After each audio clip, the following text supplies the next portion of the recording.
All right, so we're recording. All right.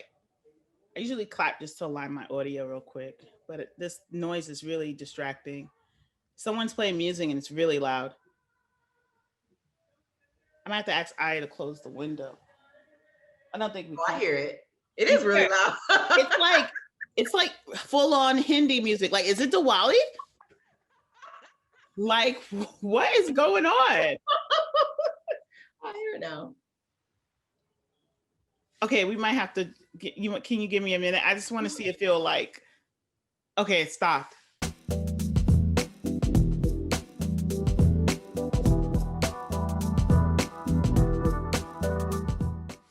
Welcome back, everybody, to another episode of Raven Maven. And today we have educator, career strategist, and consultant Jasmine Omorogbe. Thank you so much. That was hard for me to say, but thank you so much for joining us, Jasmine. How are you doing today? I am doing well, Latoya. How are you? Doing really well. Excuse the background noise if you hear it. Unfortunately, there's like a Indian festival going on in my neighborhood. So if you guys hear all that noise in the background, it's like Diwali outside. But anywho's, happy Friday. We're recording today on a Friday. So I just wanted to, I'm very excited to have you because, during these times, these difficult times with the pandemic and then everything that's going on, people trying to, either shift careers or like find a job. Who better to have than a career strategist on the show?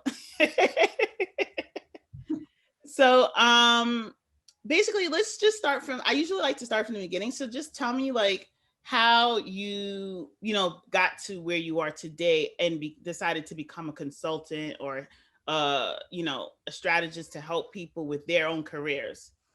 Sure. So I am from Minneapolis, Minnesota, and I went to the college undergrad at the University of Minnesota Twin Cities. And that is where I thought I was going to be an elementary teacher. And I was like, I realized I don't like kids enough to be with them all day and they have to wake up early. And so the person who taught my career exploration class, she actually was a counselor in our career center. And she's like, I think you would be good at this.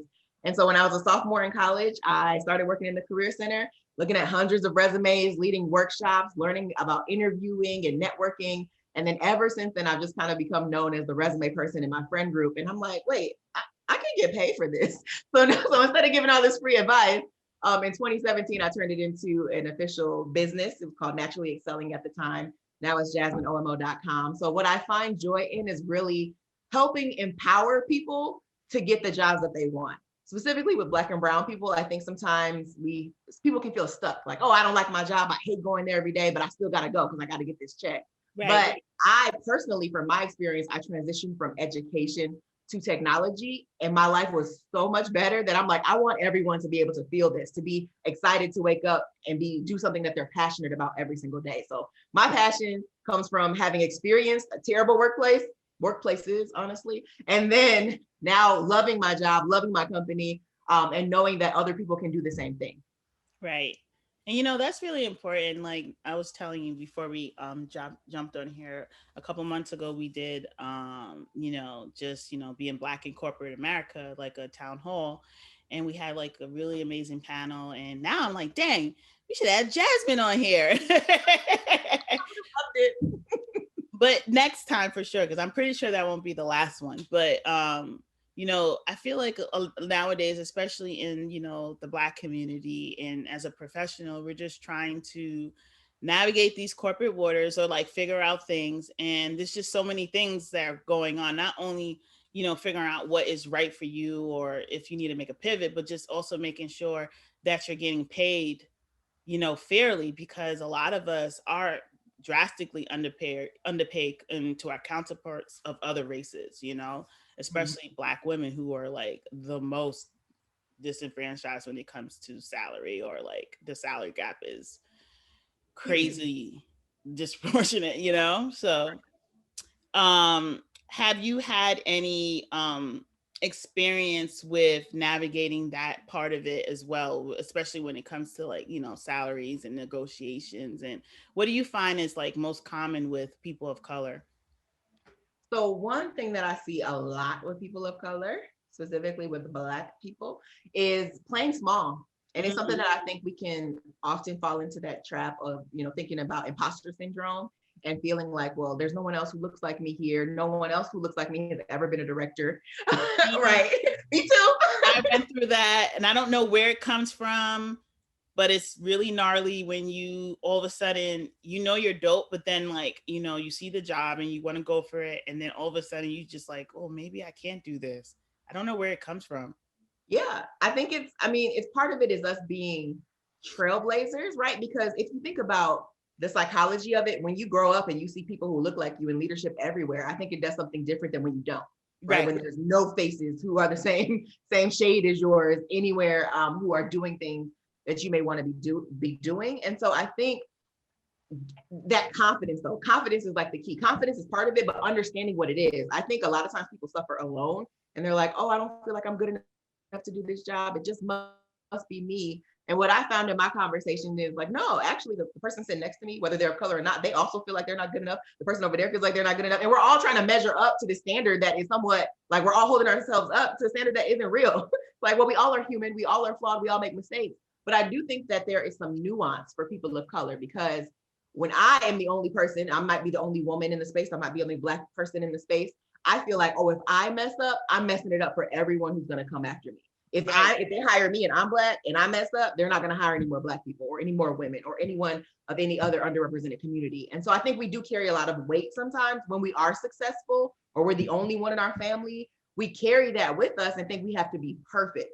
But let me tell you, that brings about depression, anxiety, unnecessary stress, and exhaustion, because now you feel like, there's the phrase about doing what, twice as much to get, being twice as good to get half as much, if I Exactly. remember right. And I think we all kind of have that in our psyche, but at this point, that drives out the idea of rest being productive and the idea of, well, wait a minute, they're being mediocre and they're being promoted. We got to be excellent Girl. all the time. That's a lot of pressure. So it's rough. I think it's definitely being conscious that it's happening, being understanding of what imposter syndrome is, thinking about your confidence, what you bring to the table, and knowing that we are excellent and Right. knowing that we stand on the shoulders of giants, knowing our history, I think sometimes helps us to excel how we want to without all of that extra noise that we sometimes put that pressure on ourselves. Right. It's not even the people around us. It's us being like, I got to be perfect. And that's not possible. And you're going to make mistakes. And oftentimes mistakes are where you learn the most. So you become excellent by making those mistakes often, right? So freeing ourselves to be able to do that, I think, is a big thing. But what I see is people want to play small. They don't necessarily want to talk about their accomplishments. Specifically, when I think about their resumes, they kind of want to be humble, and that's not the time to be humble. Is on your one piece of paper, your 6 seconds that you have to get the job that you want. So making sure that we're stepping into our fullness, because we are brilliant and great, and we got to make sure we show that in the workplace and not be afraid to talk about it, because other people are talking about it. They'll Right. tell you all day what they did and how great they are. They come in with the brag bag. They Right, got the brag bag ready. right. And we leave ours at the door. I don't know where my brag bag is. Wrap it up. Bring it with you wherever you're going. Yes. And that's true, because like even like now a lot of us who are fortunate to be employed and have a gig or whatever, everyone's situation is different, and everybody every professional might operate. You might be a freelancer, so you might be contract on a term or whatever, but you might be at this point getting ready for those end of the year reviews. And this is my first time doing reviews at my 9 to 5 with my my staff. Well, I did a mid-year already with team members, but I'm doing it again, and it's still like very nerve-wracking. Not only like it's nerve-wracking just for me to put my goals and all that stuff together, but then to also now have to go and do it for someone else, like, and to give them my thoughts on how they performed. It's just like a lot of responsibility, and it freaks me out, but I guess that's what they pay you for, right? That's your pay grade. But I will say on that too, I think it's important to think about how we give feedback and how, because I think in the position of a manager, you have so much power of the words you say can really crush somebody, or they can drive them to excellence. And so I think the way that we affirm, we validate, but not lie to people. You're not perfect, but you can work on A, B, and C, but you also do X, Y, and Z really well. And I appreciate reasons. So I think having that balance, but I think being able to give and receive feedback are critical skills, no matter what position you are, where you work. Not crumbling when people say something to you that you don't want to hear. That's huge, right? We can't just, sometimes you do be messing up and you got to do something different. So being able to hear that and receive that. But I had my performance review today. So actually, I'm right there with you. I was anxious. I've been doing a good job. There's no reason to be nervous, but every time I'm like, I know.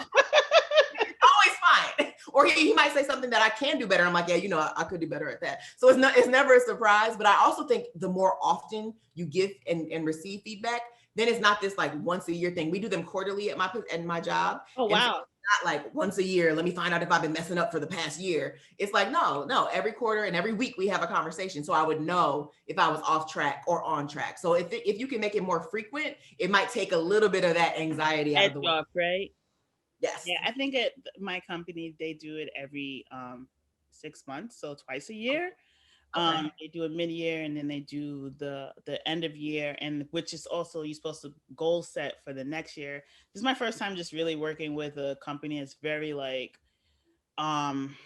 very all about measuring success with like metrics that you can use for measurement. So, and it's kind of difficult as a design. I'm a creative, I'm a designer. So it's like, okay, what did I do that impacted the business? Like, I hope you wrote it down though, once you got it and put it on your resume. It's not too late. Because that's the thing too, is people put on their resumes job descriptions. I'm like, I don't care what you were asked to do. I care they what want to know. Yeah. They want to know. Yeah. They want to know the impact. Yeah. So guys, we just gave you some free game here because you got to pay Jasmine for this. So, you should document, your success, like any milestone or anything that impacted business while you're in your role, because it definitely just helps validate, what you bring to the company and just, the value that you bring. So yeah, thank you for that, because that reminds me to also get my ish together. Often people wait till they leave or till they get angry enough to quit. Then they're, I'm going to find a new job. No, write those things down every time they happen. Every time you do something great, every time you get some feedback, keep that so that when it is time to look for a job, you don't have to start from scratch and remember a year, 2 years, 3 years ago. Keep it ready. That's my thing. Stay ready so you don't have to get ready. You're absolutely right. Yeah. And I think a lot of time we do that too much. We're always scrambling at the last minute to, validate. Like even with myself, I'm always like, what did I do? And then like other people are like telling me how great I am. And I'm like, but I don't remember. So it's also like reassuring to know that at least I know I'm not the only person who struggles with that. So it's and I think it's like a Black woman thing, honestly, or a Black people thing, because we're so used to like, we got to still keep working. Like, I did that good job. Great. Now let me go to the next thing. Yeah.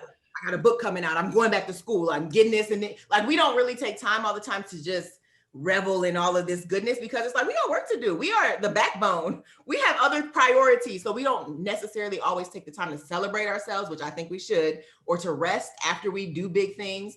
But I do think maybe that's just part of our unfortunately, a part that we've had to learn, like, keep going, no matter what, keep going. Don't look back. I think that's the survival is that we've learned from slavery, unfortunately. And I kind of like at the point where I really want to unlearn some of those things. I know it's like just it's really, I feel like it's embedded in our DNA, because it's like how many Black people that I talk to, brothers, sisters, and we have the same conversations and we express the same feelings. We didn't all grow up the same way. So how is it that we all identify with that? So it's crazy. It's crazy. I don't know. Yeah. So I wanted to talk about like mentorship. I know that you work, of course you get compensated for what you do, but do you also provide like mentorship to Black men and women on like how to navigate their careers and I guess even for like younger people, you know, who's just coming out of college, and what is that like doing that? What has that done for you? Like giving back in that way? So I'm a big proponent of mentorship. I think it's absolutely an invaluable piece of my life because I have been mentored by so many people and I still am being mentored by people. I feel like it's my absolute responsibility to do the same for other people. So also because I used to work in education, I used to work with college students. And Wow. so just because I left the universities doesn't mean our relationship stopped. So there are a number of college students who I still work with. I just did a session for some high school students last week and they reached out to me, follow me on LinkedIn. And I'm like, oh, we can connect. I'm always open to that because I know that I didn't get where I am by myself. Right. I learned from the mistakes of many other people that I then didn't have to make. Right. There's this quote that I live by Dr. Maya Angelou, which says that when you learn, teach, when you get, give. And that's just kind of the way that I have been raised. And so as soon as I'm getting, I'm also giving to other people. And I know that other people are doing the same for me. So mentorship is an absolutely critical piece because now as I age, you know, you never want to feel like you've arrived. I'm constantly learning and I'm constantly saying, oh, now I see why I shouldn't have did that 10 years ago. Let me tell somebody else so they don't do that 10 years ago. Or let me tell them the way. Here's how you can navigate so I can save you time getting where you want to get to. So it's so beneficial and so fulfilling for me to feel like, wow, I've learned something in my own life. I have some insight that is helpful to other people. And then to be able to pour that into them. And I've also seen the receipts. So there's most people I work with, they end up getting a job, whether it's right after we work together or it's a resume that we worked on 2-3 years later down the road. They get jobs, they get into schools. But one of my most valuable memories is I went to Harvard for my master's. And when I worked at North Carolina State University, there was a young lady there and she was like, wow, you went to Harvard? And, you know, I would have my degree up there and students would come in and say, I've never met a Black person who went to Harvard. I didn't know Black people could go to Harvard. And then one of them said that. And then once she graduated, she ended up going to Harvard. She graduated from the same program I did. Like, we're still in touch. She just got a new job. So seeing that, like, literally her walk into my office and see that, and then her make that her dream and live it out. And now she's like a wonderful professional who's mentoring other people. Like, there's no greater gift. I know, right? I feel like mentorship is definitely like it sounds cheesy, but like the gift that keeps on giving, because it's like you're definitely like paying it forward. Like, look at that person came in your office, saw that, and like, look at that impact. Now they are a alum of Harvard, like that's amazing, Harvard. It's not even like that. That's one of my favorite things that Michelle Obama says is that, like, once I got to the top, I realized these people aren't that smart. Like, they're not. There's nothing magical here. There's no reason why I can't be in here. Y'all don't have no secret magic beans. Y'all are just regular people who had experiences. Low key, no shade, but like, my previous job, I worked with a lot of people who were, they were trust fund babies, and they were definitely, their father's father went to Yale or Harvard and all that stuff. And it was like, okay, like, you guys have these degrees and you have these background, but like, you guys can't even like solve a problem solve, like the most basic things. Like, it was just like, okay, you went to Harvard for what? Like, so now it's like, I wish I went to Harvard, because I feel like that would have just even done even more for me. Like, because I already have all those other skills. So only imagine just having that on paper, what that would do for me, And now I'm sitting on the alumni, like I'm on the admissions committee. So now that I'm on this side, helping people to get into Harvard, oh, you better believe it's not, listen, I have to tell you offline, but it is not.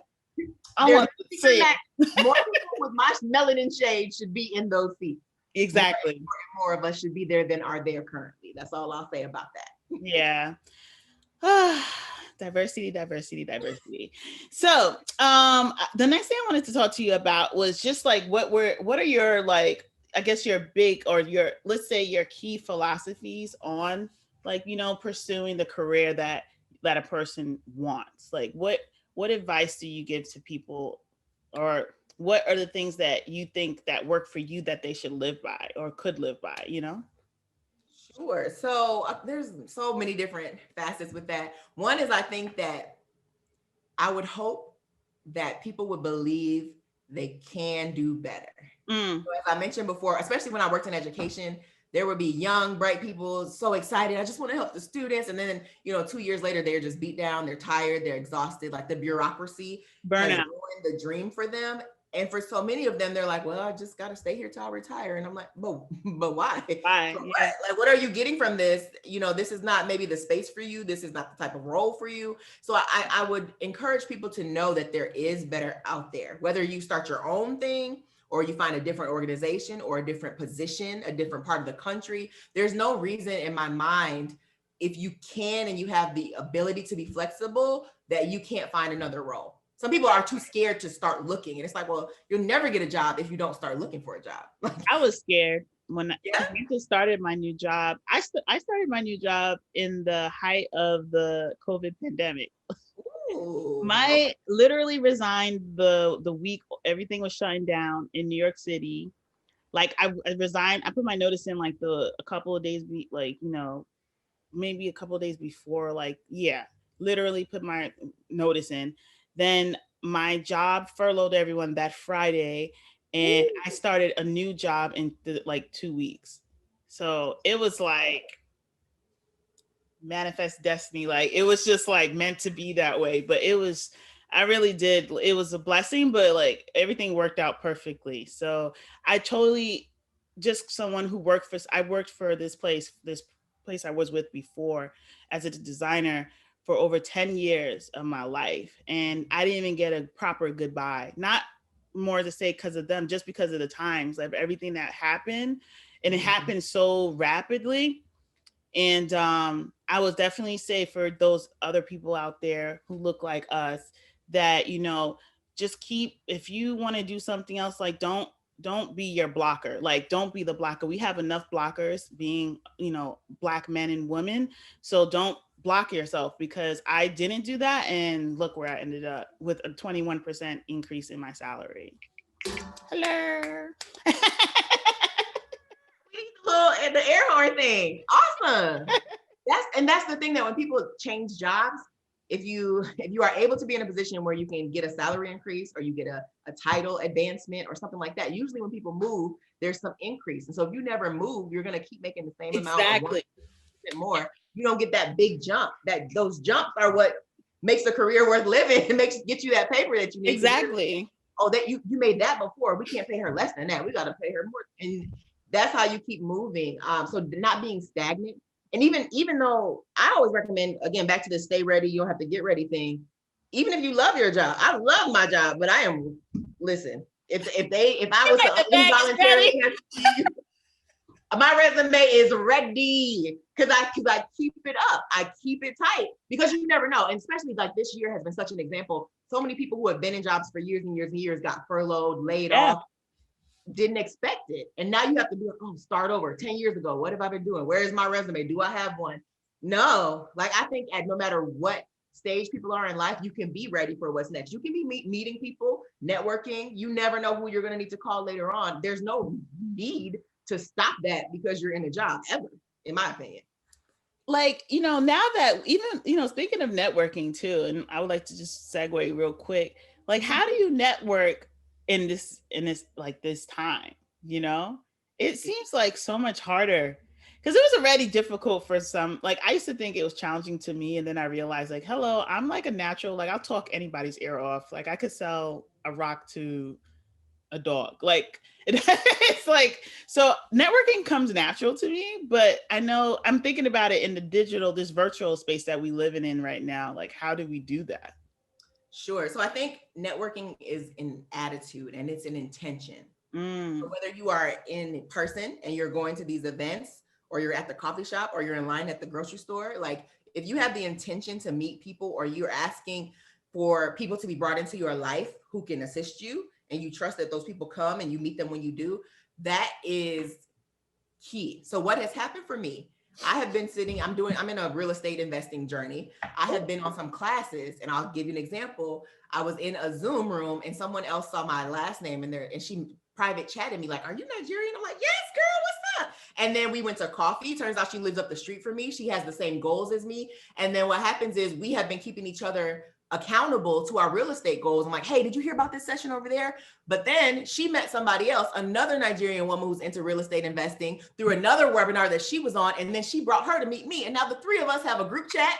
We are looking at the same houses. We're giving each other advice. And that is because she saw my name in a Zoom meeting. That's right. Crazy. And so she took the time to private chat me. I wasn't even thinking about it, looking at who is this chat? And then it's her, right? And so I've done that to people in other spaces. Of course, utilizing LinkedIn. LinkedIn has been digital since whatever it started. That's not stopping anything, right? And even I think it's better now because people have more time. If I said, hey, can you meet me for coffee? Especially I assume in Queens, that means you got to take a train or a bus or walk somewhere and you got to get dressed and you got to be ready. And then you got to get back home afterwards, all that stuff.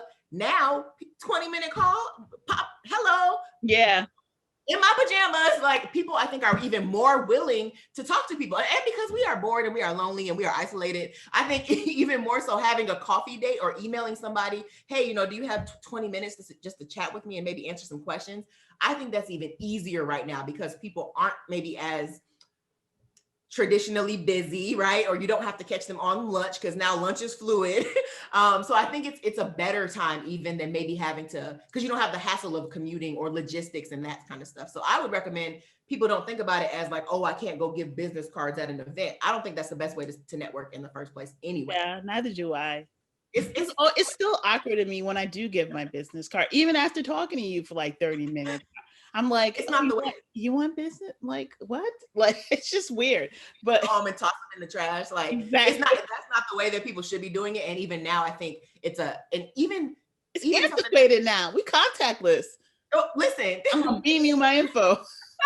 Right? Soon it'll be through our brains. We'll just be able to just do something like that. Yesterday, I was on your podcast. I was watching your IG live, and then I followed the people who were commenting afterwards, and they followed me back. That's networking. Yeah, that's networking. Yeah, you're right. See, guys, look at that.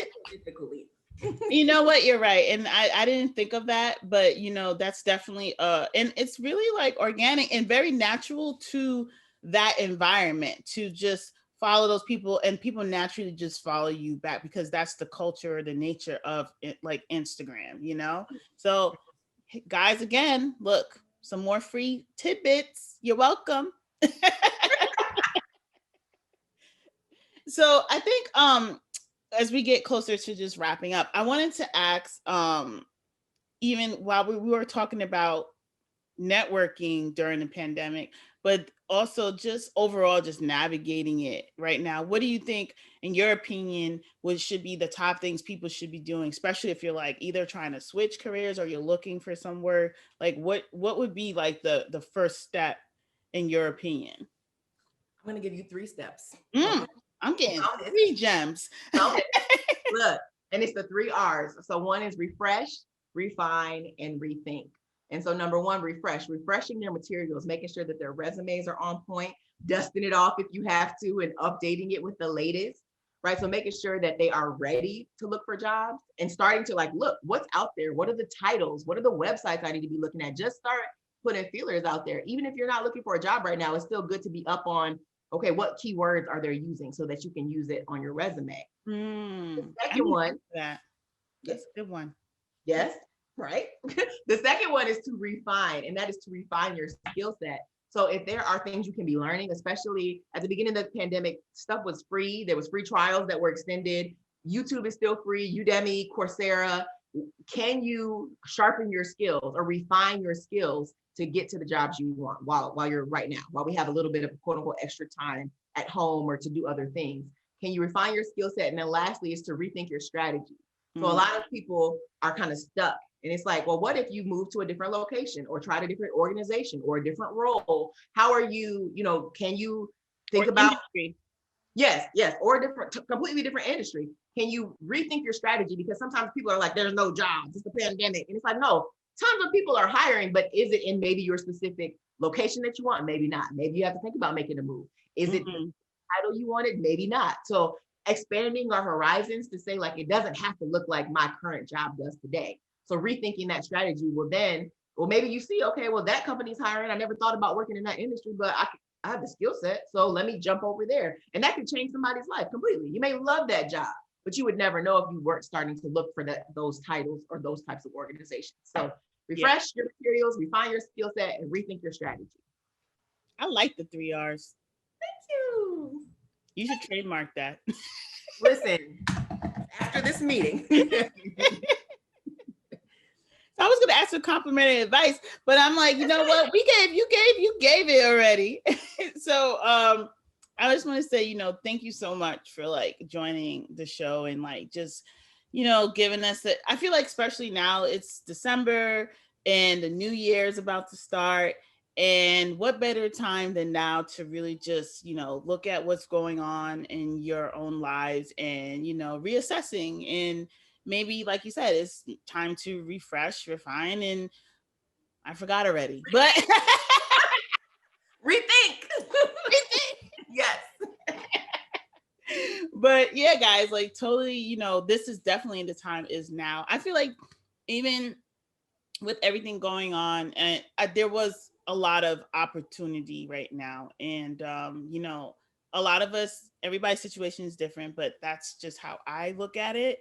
And I just want to encourage other people to really just take advantage of this time any way you can. And, even watching this video, I hope that you guys can leverage it and help you in your career. So, thank you again so much for joining us. My pleasure. Thank you for having me. And I would don't forget to tell everyone where they can find you. You could drop all those beautiful, social handles.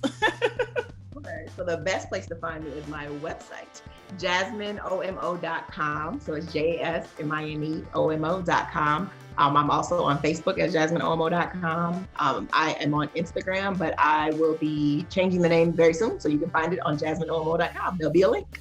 Oh, that's great. See, that's another, just from the branding and design end, guys, you want your social channels to all be the same because it's just easier for people to find you that way. And it also just makes people feel more confident because there's consistency. So good call on that, by the way. Thank you very much. My name is taken. Unfortunately, I can't have it be my name because someone else. I know, right? I had to be creative, but it's coming.